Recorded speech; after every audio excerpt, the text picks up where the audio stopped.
ce projet Pilgrim, c'est un peu une préquelle de mon scénario principal. Et je me suis... ça m'est venu un petit peu parce que je voulais pas raconter autre chose, encore une fois, que cet univers que j'essaye de construire depuis très très longtemps. Et donc je me suis dit, raconter un petit peu les origines de ce héros, pourquoi quand il arrive dans le pays, ça pourrait être une bonne entrée en matière aussi pour le lecteur, parce que le lecteur, il connaît pas cet univers, le protagoniste non plus, donc ça fait une sorte de mise en parallèle, et donc je me suis lancée là-dedans, et j'ai voulu que ce soit un premier one-shot, parce que, encore une fois, c'est mon tout premier. Donc je ne savais pas si j'allais réussir à mener à bien ce projet, donc je me suis lancé un défi. Je me suis dit, allez, une histoire complète, je fais 6 chapitres de 30 pages chacun, et on va voir déjà si j'arrive à mener à bien ce projet-là.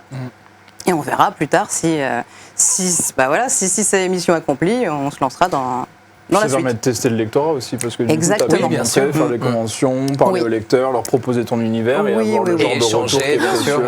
Et vous ne pouvez pas savoir ce que c'est d'avoir une histoire en tête depuis plus de 20 ans, d'être en tête à tête avec moi-même et tout d'un coup pouvoir en discuter avec des lecteurs, des gens qui le reçoivent en plus d'une façon parfois même étonnante. On va suivre l'histoire de ce petit rouquin là, qui s'appelle Xenos. Et en fait, lui, il est orphelin. Il débarque dans un pays qui était en guerre contre le pays d'où il vient. Donc malheureusement, dans son pays d'accueil, il n'est pas super bien vu.